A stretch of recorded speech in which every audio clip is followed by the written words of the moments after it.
Hey, what's going on, everyone? This is Mitch. Good Tuesday morning to you all. Hope you guys are waking up and feeling good out there this morning and having a wonderful start to your day. And I hope everyone's been having a great week out there so far. We got a lot to go over in this morning's video, and the first thing we'll speak on, and this will take up most of this morning's video, is severe weather chances returning. So we'll start off by speaking on Thursday, and then we'll go pretty much through every day after that, as Thursday's sort of day one of an active stretch of severe weather that could go on for the foreseeable future, honestly. So we don't know if we have severe weather outbreaks out ahead of us. I'm not quite sure about that, but we'll speak on the setup, how the pattern is changing, and why this pattern change does support that return of severe weather days. So we'll speak on all that. We'll first discuss the latest from the Storm Prediction Center, because we now have slight risk up throughout the weekend. And then we'll talk about the ingredients, what's driving everything, and then we'll round the video off with today's forecast and a Bible devotion at the very end. So stay tuned for that if you're interested. So if you guys have not subscribed, certainly consider doing that. Like the video if you like it. If anybody has anything that I can pray about or pray over, please put it in the comments below so I can pray over it, and it gives others an opportunity to do so too. So let's get rocking and rolling this morning. So this is the latest outlook for Thursday. So this is Tuesday, so 48 hours from now. We have a slight risk in the yellow, level 2 out of 5. The dark green is a marginal risk, level 1 out of 5. So, this isn't for a huge area, basically pretty much right for the heart of the Midwest.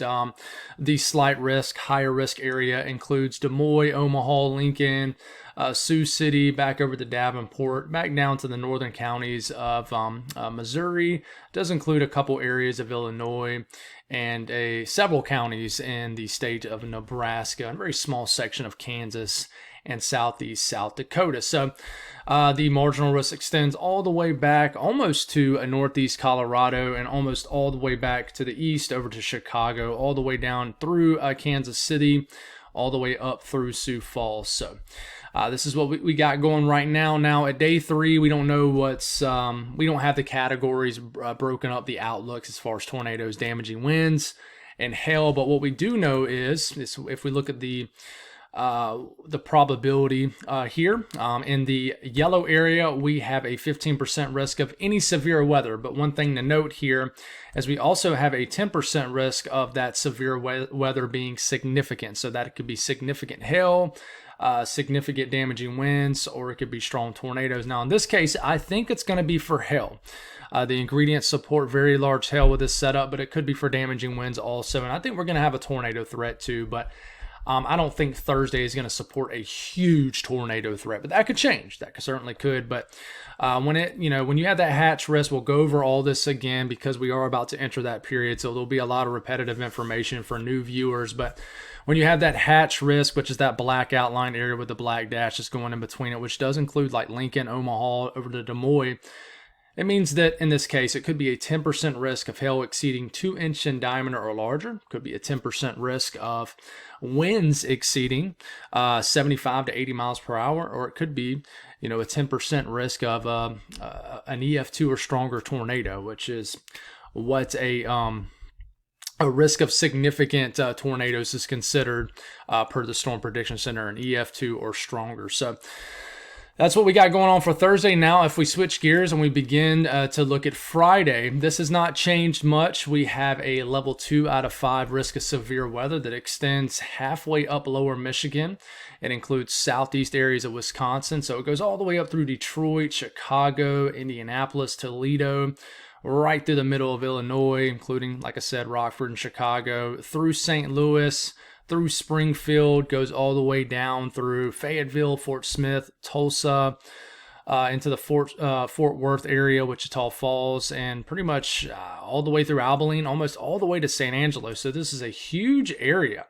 And right now, we just know there's a 15% risk of any severe weather. So it's basically a slight risk at day 4. So it'll probably be maintained as we wake up tomorrow morning. We'll wake up to a slight risk for Friday, also for day 3. So we'll get to see if there's a risk of any significant severe weather as we get into tomorrow. So day 5, this is what's new. This is for Saturday.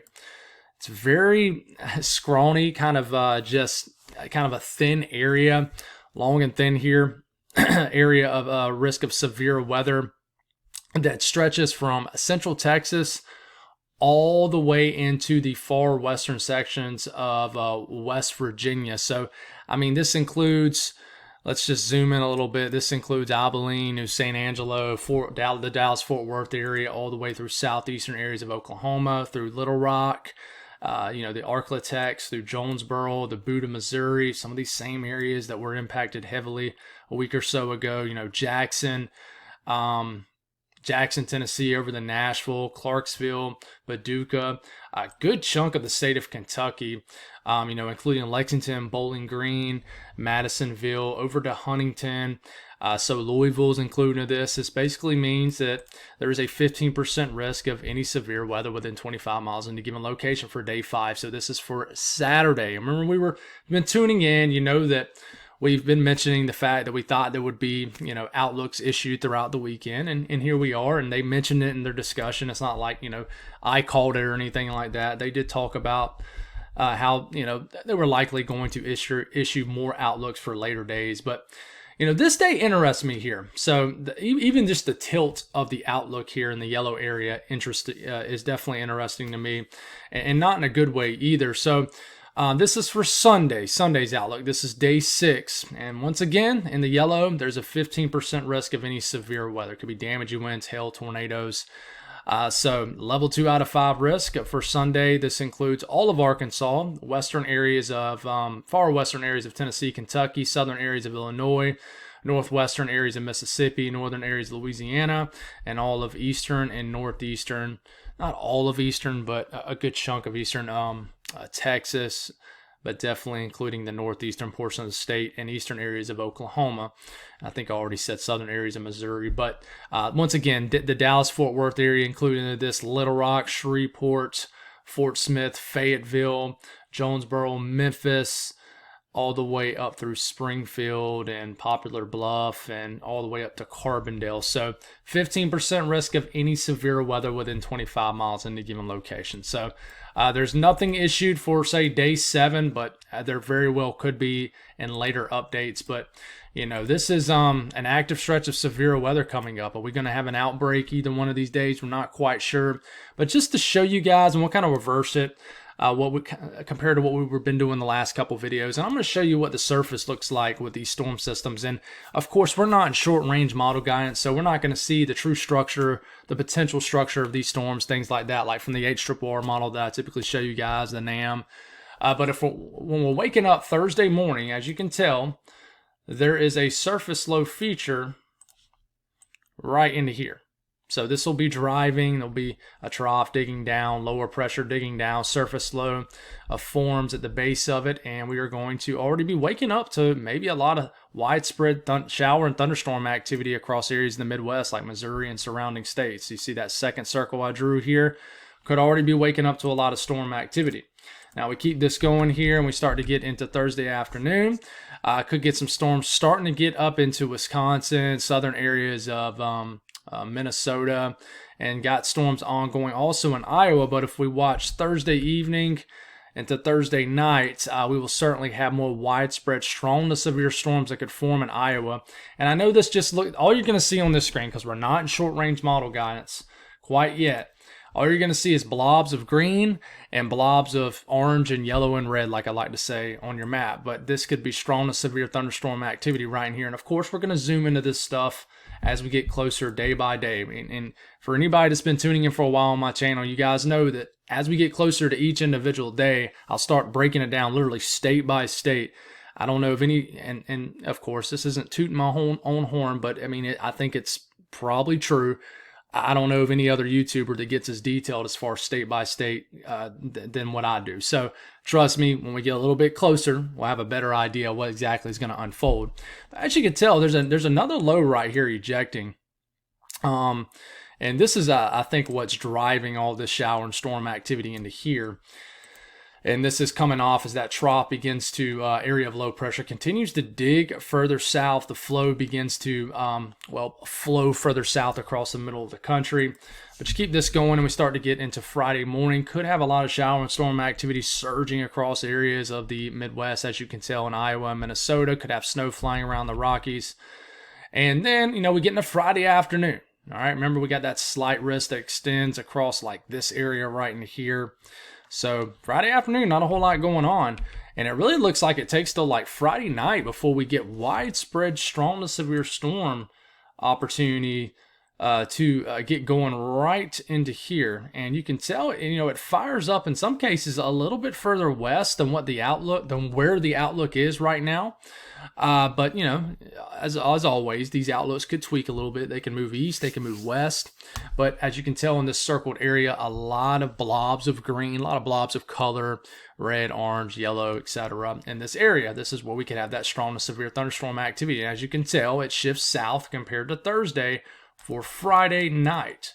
So we continue to move forward here. We could have a lot of heavy rain, storm activity that flows eastward throughout Friday night and a Saturday morning. Then we're going to wake up to Saturday. Remember, we have that kind of long, scrawny area that poses the risk of severe weather from like Texas all the way to like western western. It's kind of a tongue twister. Western West Virginia. So once again, we're getting into Saturday afternoon, Saturday evening, and there it is. It just looks like blobs of color, but that's shower and storm activity. Okay, and then we get into Sunday. I think Sunday could be a big day. Saturday could, Friday could too. But what I'm concerned about Sunday is this is Sunday morning. It's going to be kind of hard to see because the L is kind of blending in with all the colors, but this is a low pressure right here, flat out ejecting, busting loose east of the Rockies. Of course, this is going to ramp up a lot of ingredients from the south. Of course, these low pressures bring their own enhanced low-level wind field. And as it continues to move east, it ejects across the middle of the country. And I think that there's an opportunity Sunday for a more intense severe weather event. Now, where is that going to be? Is these outlooks going to get extended way up here? Is it going to get extended further east? But I would watch this entire area right here. We just have to figure out where this surface low is going to eject. I mean, is it going to do what the latest Euro right here is showing? Is it going to kind of go like this? Is it going to go more so like that? That will tell us what kind of corridor we're working with as far as severe weather. But you keep this going here and that fully just blast across the middle of the country. And we could even have some severe weather Monday. Now we might get a little bit of a break, but we get into next week and it looks like you have multiple other features, low pressures that eject across the country too. This is like next Tuesday, a week from today. Look at all these blobs of green, yellow, orange, red. And this could easily be strong to severe storm activity. So, that's what it looks like kind of at the surface based off the Euro. Now, if we're talking about ingredients where we kind of nerd out with you guys, remember you got thermodynamics, which is your surface moisture. How high is the humidity outside? How high are your dew points? A lot of people like to look at humidity percentage when it comes to gauging how humid it is outside. And I'm here to tell you that's not correct. The best thing to look at is dew points, guys. Look at those dew points. It's going to be on your weather app too. That's the best way to gauge. When you get dew points in the 60s, it's starting to get a little bit moist outside, a little muggy. 70s, it just feels downright tropical, which is how it feels like 5 months out of the year across the South, right? But we're waking up. I'm sorry. This is this evening, not waking up. Some people might be. You can see there is a lot of dry, stable air because a cold front's going to be moving in. That's why it's going to be very windy across the South today. So this is bringing in cooler, drier air. Dew points in the 20s, the 30s, heck, even the 40s, even the 50s is not going to get the job done as far as moisture for severe weather. So I want you to watch how, all this moist air, especially I'm going to circle an area, especially down here, begins to surge like up through here. And I'm going to talk about why it does it too as we move forward here. But as we get into Thursday morning, you're already starting to see a little bit more moisture creeping up across the southern plains, Texas, Oklahoma. But I don't think, Wednesday's going to be any kind of big severe weather day. Now we get into Thursday, which remember, we have that slight risk across areas of the Midwest. So we get dew points that creeps into the, the upper 50s, low 60s across the severe weather area. Now, I know you heard me say 60s and higher is really what supports severe weather, but the further north you get, and just the deeper you get, away from any kind of ocean mass or anything like that, the higher up you are. So the higher up you are, and more higher up you are in elevation, the less really moist air you need for severe weather. For example, Denver can get some crazy hailstorms, and dew points are only in the 50s. We had hailstorms across the Carolinas with dew points in the 50s. When was that? That was that Saturday or something? But it was a few days ago, right? And dew points are only in the 50s. So that's why I think it's going to be a big hailstorm day across the Midwest. But dew point's only in the 50s, but you can tell that the moisture is building. You got dews all the way into the 60s across areas of Oklahoma and Kansas, Missouri, Arkansas. Now, as we start to get into Friday, you get deeper moisture that surges north. So already Friday by like midday, 1 o'clock, we got dew points into the 60s, all the way up to almost Milwaukee, Chicago, all the way up the Mississippi River. Dew points are just starting to get primed for storm activity. And we get into, say, Friday evening, deep tropical moisture all the way up to pretty much Lake Michigan, the Great Lakes region, even dew points in the 60s all the way pretty far north up into lower Michigan. So you got plenty of moisture at the surface for severe weather. And the same thing, as we get into Sunday, it's there also. Sunday, the boundary starts to get more of a tight gradient. So this is Saturday afternoon. There's more of a distinct cutoff between drier air dew points right here in the 20s, 30s, and 40s, and more moist air dew points in the 50s, 60s, even some 70s. So you got this boundary setting up right in here of deep, what I would say is pretty deep tropical moisture. Now, some people might consider that the 70s, but this is enough moisture to get strong to severe thunderstorm activity going. So that little pink area that I just drew right here, this is definitely an area to watch for Saturday. A lot of flow going through this area, which I'll show you here in a second. Now, as you start to get into Sunday, still just a ton of moisture out there. And once again, you can see how it's getting yanked northward because of a surface low right in here that I just discussed. Surface low right here. So we're getting a kind of a yanking, pulling mechanism further north because of this low, yanking up that moisture back up into Missouri. And then, after we get past Sunday, we get into next Monday and Tuesday. I mean, there's still a lot of moisture hanging out for the southern states. So I think it's still prime for strong to severe thunderstorm opportunity, even as we get in the next week, which was always kind of the week to watch anyways. I think these days kind of leading up to the period that we were always watching are kind of just days that have trended closer to us. So a lot of moisture out there is what I'm trying to get across to you guys. And due to the response to a lot of moisture, we're going to have higher CAPE levels. So this is Wednesday. This is getting into Thursday. You can see that spike and storm energy is a better way to think of it. But we get CAPE values that spike over 1,000 joules per kilogram. I would really watch if you live in Omaha, because you're going to have a combination of surface moisture, CAPE values, and a little bit of flow. I would watch for maybe an uptick in severe weather chances. I think this is why you have a higher hail threat. But, if you live in those areas, definitely be aware. And then we start to get into Friday. And you can see there's a boundary where it's like 0 CAPE and then over 1,000 joules per kilogram in CAPE. And there it is. That's that slight risk area for Friday. And then we start to get into Saturday, and it just gets a little fuzzy after that, but we know there's going to be storm energy around. And then Sunday is a day to really watch. And the thing is after we get into next week, there's a lot of storm energy just chilling out there across the southern states. You can see that tons of fuel, CAPE in the atmosphere to get these storms going. It's just watching individual, what we call short waves, pieces of energy, surface features or surface lows that really enhance the dynamics for these severe weather days. And you might ask, well, what's causing the return of moisture across the middle of the country? Well, it's pretty much a typical pattern shift that we see in spring right now. This is actually waking up tomorrow morning. It's Wednesday morning. If you look at these wind barbs, like I'm going to kind of circle this one right into here. You see how this wind barb, the flag portion of it, and it's probably pretty hard to see on your screen, is pointing this way. Well, that means the flow is coming out of this way. So right now, in most areas of the atmosphere, and this is at 500 millibars, but the wind flow is coming out of the north. Let's just say northwest. Okay, and this is digging down, sweeping through like this. So what is that doing? Well, that's pulling that drier, cooler air in from the north. So it's diving down like this. I mean, even like this and like that. So this is basically cooling, drying out the air mass, which severe weather does not like. And this is kind of suppressing any kind of deep tropical Gulf moisture. Well, into the Gulf and off the coast of the southeast. So for now, it's keeping that moisture down with the pattern. But the pattern flips and the flow changes in response. So we start to get deeper into Wednesday. We start to get into Thursday.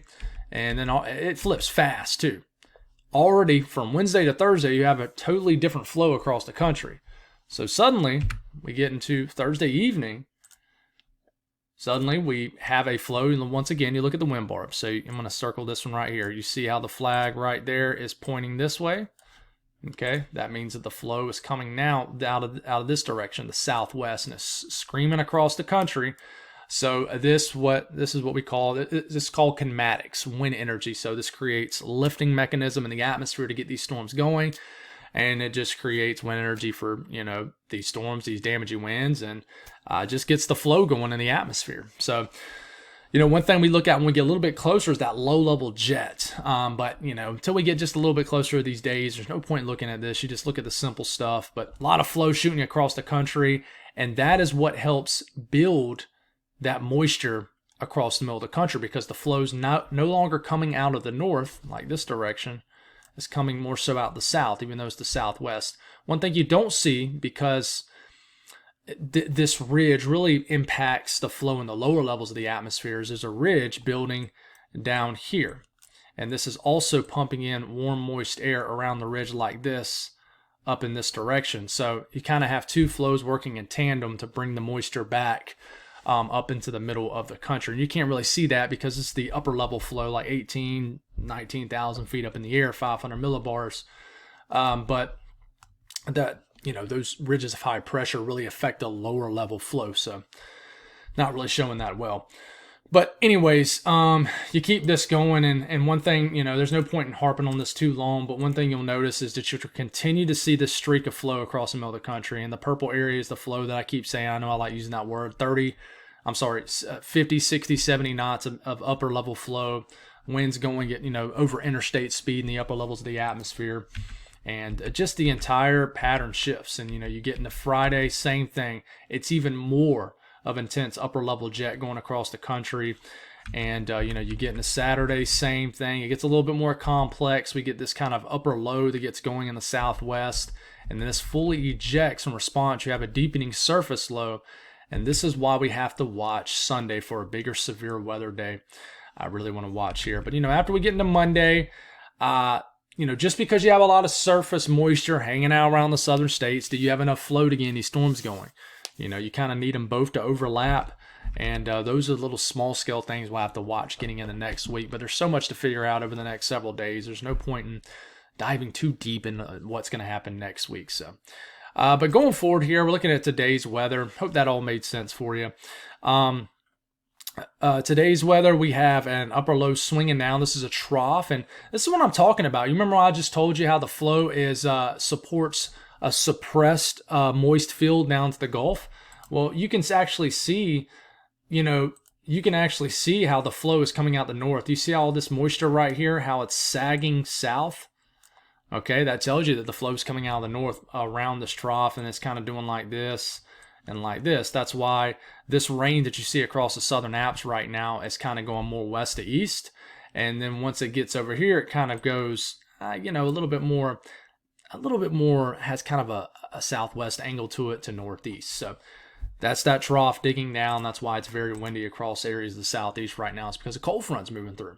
Nice warm morning, but you'll notice by the time you wake up tomorrow morning, it'll be a cooler morning. But we got a little bit of energy shooting across the mid-Atlantic, the Appalachian Mountains, snow flying around across the upper Great Lakes region. We're going to get some snow, even some accumulating snow across areas of New York too, and we'll talk about that. But this is what's going on right now. Watch as warnings and advisories, some wind advisories across the mid-Atlantic, and I think there's some lake wind advisories also all the way down to the Carolinas. We still got some winter weather advisories across areas of the Great Lakes region, even some winter storm warnings. We have winter weather advisories for like the Tug Hill Plateau, as you can tell, in New York, and we even got some winter storm watches across Montana and Wyoming with a system into this weekend. So we're getting later into this work week. So the Storm Prediction Center, not a severe weather day today, but as we get into tomorrow, that will change. We'll have a marginal risk, but there is a risk of some thunderstorms ahead of this cold front that will possibly be there across the Northeast today, a little bit across the Rockies and areas of California and Nevada. No risk of flooding today. And then the Southeast, we get into this afternoon. Not a whole lot going. Maybe a rogue shower in Virginia and North Carolina, certainly possible. We could actually get some flakes flying around in the highlands of West Virginia by the time we get into this evening. Not totally uncommon this time of the year even. But by the time we wake up tomorrow morning, should have a cooler morning across the Southeast. And just enjoy those cooler mornings. I know that, spring cold can be annoying. But, here in the next month or so, we're going to be missing these cooler mornings, right? We're already going to be thinking about the first cold front of late summer, early fall. So enjoy those cooler mornings that we still got, because they will not be with us much longer, as we know here in the South. The Northeast, kind of a quiet morning, but as we're getting into this afternoon, we're going to have a lot of energy that flies through with this upper trough that kind of swings, and we could actually have some thunderstorms up in Maine today. Look at this area of thunderstorms. So let me know if you see that in western Maine, and could have some rumbles of thunder across southern New England also, and really anywhere, and just more widespread rain by the time we get into this evening. But the cold air catches up with it, and then by the time we get into tonight, we have some snow flying around across the higher elevations of the southern tier of New York, even some flurries in northeast Ohio, western PA, West Virginia, snow flying around the Tug Hill, the Adirondacks. And waking up tomorrow morning is going to feel like winter again. In fact, we're going to have another round of precipitation that swings back through tomorrow afternoon, and we can have some more flakes flying around. Could have some thunderstorms this afternoon in western Maine. By the time you get into tomorrow afternoon, snow could be flying around. So, snowfall between now and the next 48 hours. I mean, check it out, man. Jamestown, 2.5 inches of wet snow. The Tug Hill Plateau in this purple color and those darker shades of color. That's over 1/2 foot of snow this forecast. Syracuse could get a slushy inch. So, yeah. The South Central U.S., another really quiet day of weather. But guys, I cannot say this enough. Enjoy your quiet days, because severe weather is on the return for these areas down here. But enjoy your nice day and the nice days you got left, because it's going to get active. The North Central U.S., lingering snow will be around, especially for the eastern UP of Michigan. But by the time you get into tonight, things should calm down, mellow down, and it'll get chilly. But that's about it for that. And then the western U.S., pretty quiet weather. We're going to have energy that dives down as we get into tomorrow, but today it's going to be pretty quiet. So temperatures, I-95 corridor will be pretty warm today ahead of the cold front associated with this trough digging down. So, it could get all the way into the 60s, all the way up into like New Hampshire, Vermont, maybe, Maine. But then cooler air will filter in. Tomorrow will feel totally different. Southeast, very windy day. A nice spring day, though. Be warm in Florida, where cold front isn't even close to coming through yet. And it's going to be a nice day across the deep south. And, it's just cooler across the middle of the country. But, man, still a very pleasant day. 70s all the way up to Montana. It's just warm across the west. Ridge is in place. Therefore, we're getting some very warm temperatures. So, and, this morning, I actually switched gears. I read scripture in my quiet time, and right before I started the video, I decided to change it up. I don't know if it was God speaking to me, whatever it was, decided to make the switch up. But once again, we are in 1 Peter, and if you tuned in to yesterday morning's video, you know that this is where we were also. But this morning, it's 1 Peter chapter 3, verse 17. It's pretty straightforward. It says, "For it is better to suffer for doing good, if that should be God's will, than for doing evil. For it is better to suffer for doing good, if that should be God's will, than for doing evil." Now, doing good can be a hard thing. It could put you in, it could make you switch gears totally in your life, change directions totally in your life. It could take you down a path that, like it says in scripture, is going to cause you a lot of suffering. The suffer is going to, the change that needs to be done is going to cause you a lot of suffer. Or maybe your calling is to maybe, go to a country that, Christianity is certainly frowned upon. Some people are getting killed for it, and you're called to do that. And you get put in a situation where you might quite literally physically suffer. They catch you, do awful things to you. I mean, that's an example of it. Situation where you feel led to just go spread the gospel to somewhere on the other side of the world, and you have to leave your family and you miss them dearly, but you're called to do that. That's God's will in your life. And those are some, more dramatic examples of that. But, doing what's bad and evil, is gonna feel satisfying, in the moments, right then and there. But, there's no long-term gain out of it. Nothing good comes out of it. It just feels great right in the second. So I encourage you guys, and this is encouragement for me too, to just follow God's will in your life, even if that leads you to a place of, to a part of your life where it's really going to try you. I know I say this a lot, and I'm big on it, but it's gonna put you out your comfort zone. It's going to take you away from everything that makes you feel good, makes you feel safe. So just remember, regardless of the place it's going to put you, I mean, there just could be so many things. It could be financially, it could be a physical pain, could be a mental thing. God is going to use that, is where I'm trying to get at. You might, his will might take you through something really, really hard, really challenging, but God is going to use that. It's going to get used to glorify him. And I promise you, you will come out on the other side blessed for it and changed for it. And, for me, and for an example, my stuff is small scale stuff, but, waking up really early was a challenge for me, and working out and really fighting against some of the things that, I really struggle. Sometimes I've told you guys I have a really severe lack of patience, and I want to get irritated with people very easily sometimes. And, it's hard. It's a struggle. But, I know God's will in my life is to not be a jerk to others. And I'm not saying that I'm a jerk to other people, but you get what I'm saying. Like, it's difficult to fight against those earthly kind of negative emotions, if that makes sense. So, but anyways, guys, that's all I got. Just follow his will, even if it's going to lead you through a challenge in life. That challenge is there for a reason. You're called to go through that challenge, and that challenge is going to be used for his glory.